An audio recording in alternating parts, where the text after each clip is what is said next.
in my mind. Woo, woo, woo, woo, woo, woo. All right, it's officially Christmas. So y'all can save that bit where it's not Christmas until somebody hits that Temptations line for you. Man, it's late things up night for you. Um, and look, we're gonna talk about a little basketball. We're gonna open the presents tomorrow. We're gonna look at the recruiting class, look at the presents that FAMU's got coming up under the tree. Okay, later today. I said tomorrow. Look, I already know what time it is. But we're gonna talk about this basketball. What we saw, what we didn't see. Might even give y'all a little bit of just a full on, some of what we got from the game. But y'all already know what's up. It's fangs up, baby. Let's go. Yeah, baby, you know what time it is. Now let's get it started. Are you kidding me? Unreal! While our HBCUs are mostly known for academic rigor, community, they also know how to turn up. Does he have it? Yes, he does!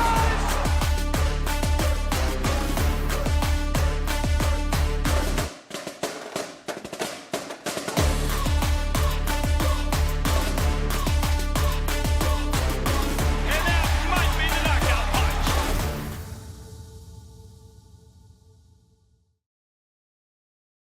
Late Christmas edition of the Fangs Up podcast, man. Look, Merry Christmas, Happy Holidays.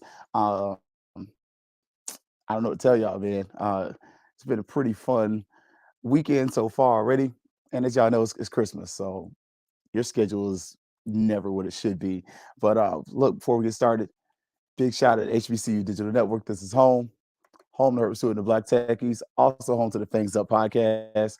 Man, look, we got to give a little credit where credit's due, man. Rattler Nation, look, down in Orlando, y'all showed up and showed out. We have some more pictures coming out there, but we definitely did some things on behalf of Rattler Boosters. And we also, did some things on behalf of the National Alumni Association as well. About 50 Rattlers in attendance in total. So good showing. Want to encourage y'all to do more of that. Keep showing up, keep coming out. But man, look, we had it was a rough weekend for FAMU basketball, except for today. We actually got a commitment. We're going to look at that. We got a 5'9" guard from Georgia.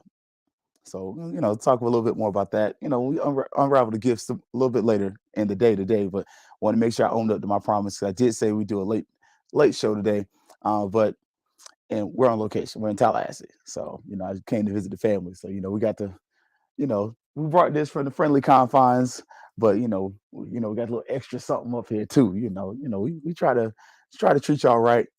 But look, it was a little tough weekend for FAMU basketball. The ladies, they lost to the University of Detroit Mercy. They also lost to the University of Michigan. Kind of not upset about that when it comes to this program. Like, I'm not expecting a great season, but I'm seeing some growth. And so that's kind of one of the things where it's not a fair comparison because with the women's basketball, they could really lose almost every game, and I'd be kind of cool with it. Like, it's not fair, but it's true. Whereas with the men's basketball, it's the complete opposite. Man, every game they lose is aggravating. Like, and part of it was especially at the UCF game. And if you were there, look, it was a pretty cool environment. Like, I was there, brought the wife and the kids. If y'all don't know, my wife is actually a UCF grad. So that trash talking is something I just don't want to hear. But I don't really get a choice in it. Like, it's just one of those things where it's like expletives. I gotta wear it. And so in this case, it's one of those things I just had to wear it. So it's just kind of is what it is, man. Um, so we're gonna flip this over. We're on one screen mode, y'all. So we look, y'all gonna get the raw like we get it. But as y'all can see, man, home team was there, getting coached up a little bit. Coach McCullum, he was trying. We did wear the all green uniforms, which pretty tight. Looks straight. But one of the coolest parts, um, look, arena wasn't packed, so it was actually a decent contingency of FAMU and UCF fans. When you kind of broke it down, their arena is pretty solid. Like it's about the size of the Lawson Center. So it's just biggest difference is it's two tiered, whereas the Lawson Center is pretty much a single bowl. But you are also able to see, look, Rattler Nation showed up. These are all the people that stayed after the game. So you get to see VP just looking out right there. Also, if you didn't get to recognize Mr. Steve Pearson, he was on the show with me. We did a little quick show, a little short 7-minute show live from the event. But the Rattler stayed after and, you know, charged not Robert to take a picture. And, you had some that stood back and didn't get in front of the camera, and they rode the bus there as well. So it was pretty cool to be able to see that Rattler Nation showed up, supported, and showed out. So good times, man. Just as a FAMU alumni, it's always a good feeling to be able to have your university represented. Now, for those of y'all that are already up kind of late, look, let's just go ahead. Let's look under the Christmas tree a little bit. Now, it ain't cheating if you ain't trying. At least that's what they told me. So let's go on and start looking. Look, now we're gonna officially go under the Christmas tree tomorrow, and we're gonna kind of look and break down who these people's is. But come on, y'all, it's Christmas night. We stayed up kind of late. Let's see what the Rattlers got coming in. Like, I'm sorry. Look, y'all done came with your boy. I'm breaking the rules tonight. My wife ain't here. She ain't gonna tell me what to do. But and hopefully, so we're gonna come up and y'all know I'm petty. I don't mind showing you where I got my information. I ain't got to be the person that has all the information. And if we roll a little slow because of it, baby, it is what it is. But if you come over, look on the FAMU website, um, you'll be able to notice where they have it set up. You can see who them Rattlers been recruiting. And I do see my laptop moving just slow, a little slow. Like, catch up with me, keep up with me, baby. Don't slow up today. Like, we gonna have some fun today if we can get it rolling. But look, and if you check the website,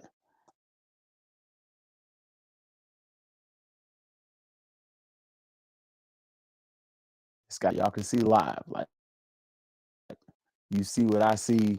Uh,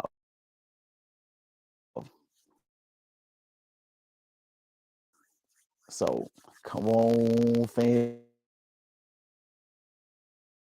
You sign a day website. Let's go, Big River. But let's see, there it is. So hopefully, sounds moving. There was Josh Padilla and the crew over there. But you can start to look. This is just a smidgen of what the Rattlers have already had committed to the athletic program.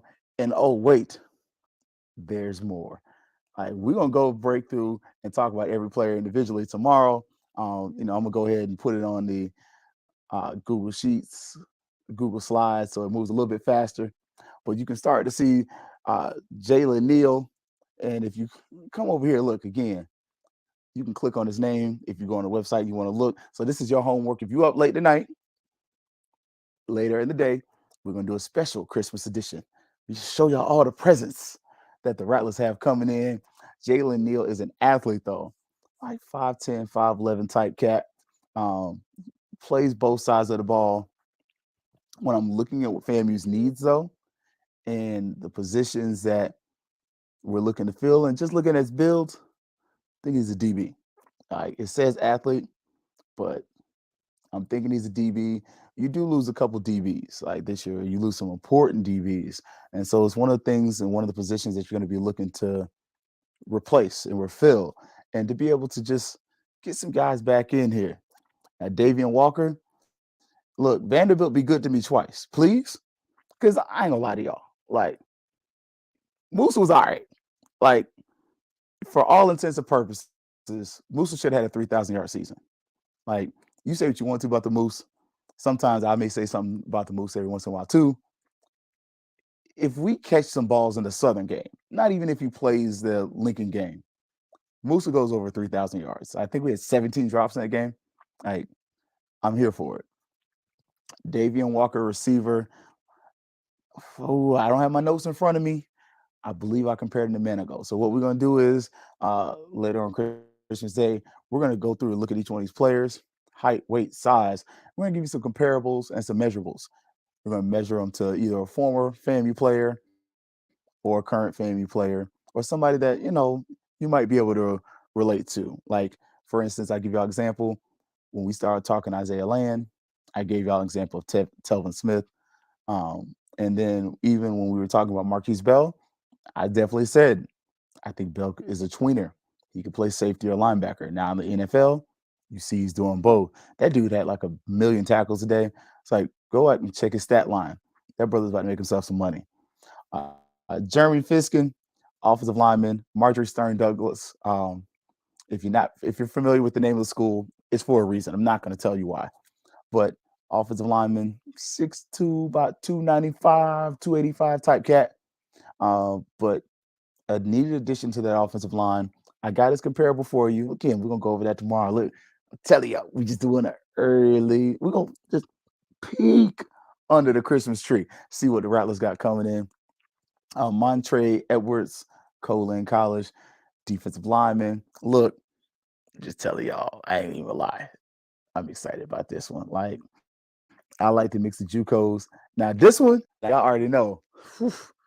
38 Trojan Trail, Sage Ennis, 6'4", 6'5", tight end.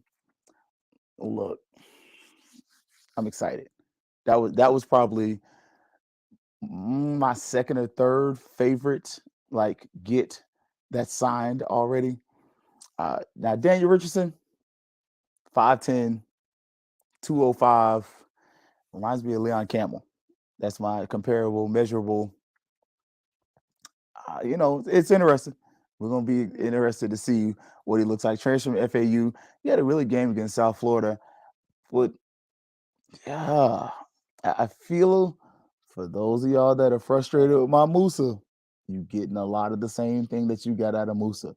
TK, and I'm sorry, I got you on the phone this time because I'm using a laptop. I don't have the normal setup with the 3 screens. TK, Musa was great. People had unrealistic expectations. He is the best quarterback we've had this decade. I agree. He's got championships. He's got the stats. I'm sorry. If you're just a Musa hater, you're a Musa hater. There's nothing I can say that's going to change that about you. It is what it is. My favorite player in this recruiting class, he is, of course, from the great Jones High School in Orlando, Florida. Y'all know Jones High School has a special place in my heart. While I'm not a Jones grad, I did work at the great Jones High School for a while, and I know his mama. Good family. Acion Cobb, FAU transfer, underutilized, 6'3". And this boy can move. That boy's fast. That boy good. I'm telling you, I'm liking what I'm seeing when we started to look at Acion coming in over here to the highest of Seven Hills from FAU, especially kind of after being at Florida Atlantic. Does he have a connection with Daniel Richardson? Is that something that we can exploit in the offense? Is that something that maybe him and Junior have some type of connection? If you're not familiar, Junior's from Metro Orlando, Apopka. He went to Wekiva High School, Acion, Jones High School. Just the 407 keeps me in good, the FAMU. So I want to see this. Damari Tate, another kid from the 407. I believe Tate went to Freedom High School. DB, transferred from Florida State. I'm interested because you lost a huge corner this year, but you got Bowler potentially coming back. Man, can you get Tate and Bowler on either edge there? Like we saw the potential of FAMU secondary. I just felt personally, and I could be wrong. If I'm wrong, y'all know I'm up for criticism. I'm not always right, but I felt like we saw something at Howard game, especially when we realized they were overmatched, receiver to corner wise. We saw a different level of aggression from the FAMU secondary, we saw where our DBs start jumping routes. And DBs who don't normally jump routes were jumping routes. Like, excuse me, before Kendall Bowler gets that interception, he jumps a route. And you see him jump the route, and he's over there, starts slapping the hands like he felt it. You saw a different level of aggression. You felt like the defense was just more intense, especially from the secondary. Once that zone coverage was taken off of them, and it was like, okay, go bump and run, go press, go be aggressive. I just saw a little something different out of them. Do you continue to see more of that out of the FAMU secondary with this addition of Tate and maybe a few more? Like, I don't feel like this is going to be the only addition to the secondary. Naturally, the question is going to be for the defensive line. I hear you. I don't share that concern just because we are in the age of the transfer portal, and we are also in the age where high school recruiting is underutilized. There are some high school defensive linemen that are still available that I feel like I don't want to feel like say they're your backup plans, but in actuality, they're your backup plans. And let's call it what it is. We got till February to the next signing day. So the dead period is about to hit. Don't start stressing over what we ain't got right now. This is the early signing period. FAMU's just coming off a championship. We've just shown that you can come here and you can not only win a championship, but you can go to the NFL. I mean, you literally had Isaiah Lang got in for the Indianapolis Colts as an undersized defensive end and made plays today. We saw where Marquise Bell is every freaking place on the field for the Dallas Cowboys. Friends, family, and FAMU, most importantly. Don't stress over this. I feel like this coaching staff, and especially our recruiting coordinator, have earned at least the benefit of the doubt when it comes to recruiting, to be able to be like, okay, I can trust you. I may not want to trust what I can't see, but I can trust you. Now, the other spot, Jalen Smith, kind of talked about him earlier. Man, he's been to a couple JUCOs, if I remember correctly. Speaking kind of off the top of my head there, so if I'm wrong, forgive me. But if I remember correctly, 6'3", believe he went to Mandarin High School out of Jacksonville. Again, I'm pulling from my memory, not from my notes. But I remember we kind of looked at his film a little bit, and he looked pretty solid. I'm wondering, like, and I gave a comparison with him. I feel like with him and Asion, I gave you a comparison really to Nicholas Dixon and David Manigo as far as size.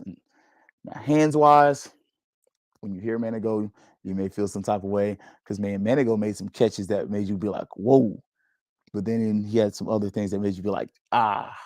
But overall, man, like, if we're being a buck, if Manigo's hands get consistent between now and the combine and other things like that, he might find his way on somebody's team somehow. Now, the last one, at least on here, Amari Johnson, UCF transfer. UCF's been another place that's been really good to FAMU. Short, 5'10" guy, Marcus Riley. Reminds me of Marcus Riley, guy from South Florida, got that Miami speed. I don't remember if he went to Carroll City or not, but I remember the school, orange and green, as far as when I looked at his orange and black, excuse me. When I saw the video, like, speedster. Like, dude's got some speed, kind of came into UCF with some, a little bit of, cachet to himself. Can he come to FAMU and do the same thing? And we haven't even talked about the running back that FAMU's gotten from Florida State. We hadn't talked about the offensive lineman that is transferring in to Florida from Florida State to FAMU. Like, you're able to start to see where, that pipeline might be there. And it's something where, I give respect to Norvell as well as Willie, because they both kind of leaned into it and were like, yo, you know what? The fact you over there at FAMU does something good for me. And they both kind of leaned into it. Like, I have heard that, some folks are kind of having spats on social media about, some of these players transferring to FAMU. Whatever. I don't really care. It doesn't hurt my feelings. Don't get me wrong. Like, FSU fan, Rattler first. Like, I ain't been to FSU game in about a decade. So, I was at a FAMU game the other night, Celebration Bowl, UCF game. Like, I'm going to more FAMU events than I am FSU events. Like, just being real. So we're able to see. Look, I told y'all. Look, we would open up the presents early, but we're gonna go more in depth a little bit later. Let y'all get some sleep. Let y'all get ready for the holiday. Some of y'all. Look, that was me. I had a little bit of dressing in my teeth still. It was good. But you're able to see like FAMU is reloading. Like, that was one of the things where the concern for me was the reload thing. And to me, we still have positions where I have questions at, especially the defensive line. I got questions. Quarterback, I have questions. A 5'10" quarterback, I don't know. Like, some of y'all are higher than me on him, and it's not a slight to the kid. That's just, I know we have a junior.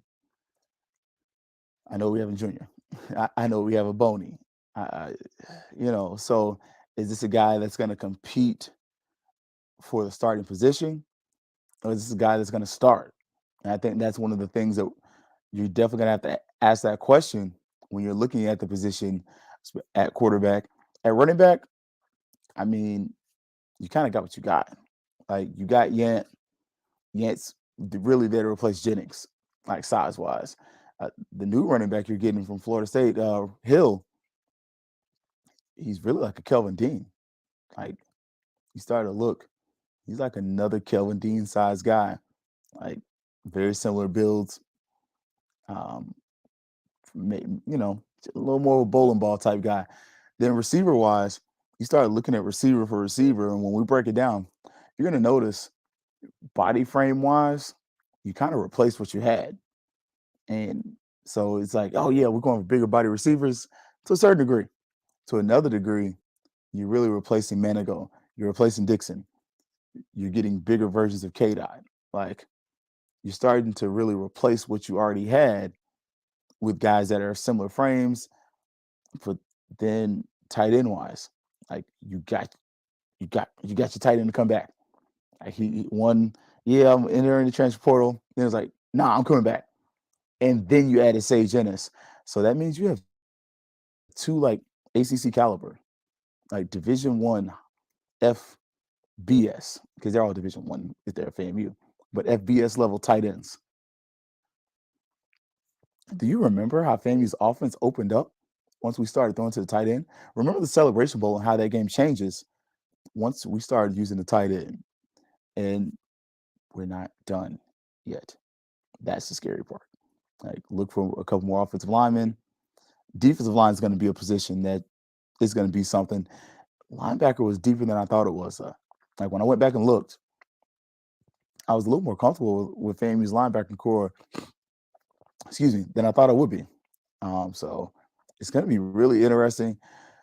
First game of the season, y'all know, is that MEAC Challenge. Look, I'm just going to be honest with you. You might want to get with your friends and family and start making plans. Like, it's gonna be hot. I ain't gonna tell you where to sit because me and the family cooking on something ourselves, but that game's gonna be hot. It's not gonna be in the dome. It's gonna be at the old Brave Stadium, Georgia State Stadium. So, kind of give you a little hint of what kind of temperature you're dealing with. Summertime Atlanta. So it's gonna be hot. But if you want to be seen, hey, the outfit's gonna be popping. But then yeah, man, just look. So you had to kind of like just go behind, come under the tree a little bit and pull out some gifts to see what FAMU's working with and what we might be getting into. Look, we're gonna come back. We're gonna do this a lot of bit later. I ain't gonna say a little, a lot of bit later. We're probably gonna do like a 9 o'clock special on Christmas. Let y'all open up the gifts, let you get fat, chill out. And then we're gonna look at each one of these players, look at their size, height, weight, all that, but then also give you the comparisons. And why I gave you the comparables, mostly for me, it's looking at height, weight, and then who are some guys that you might be familiar with now or familiar from the past that look like some of these guys. But we did a little Christmas early, special right there, and we're gonna have the stuff queued up so that y'all can get some nice little visuals. That way the computer won't be spinning and streaming and everything else. So, but look, as you already know, HBCU Digital Network, this is home nurse with the Black Techies. Look, big shout out to her, man. I saw her a couple times at the Celebration Bowl. Saw him at the game. Saw him as we were leaving the airport. We are going to definitely be trying to do some more things as long as we are both on this network together, man. Also, look, I got the best video crew out there. Like my video guy, he did me right. He got the audio sounding straight. And we got some more things that we have coming in this upcoming football season. And we're gonna be traveling to some more games this year. So I got my fingers on one or two. Like I've never been to Jackson. That might be one of the moves for the year. So we're gonna see. Texas is definitely out there. So we might just do Texas Southern.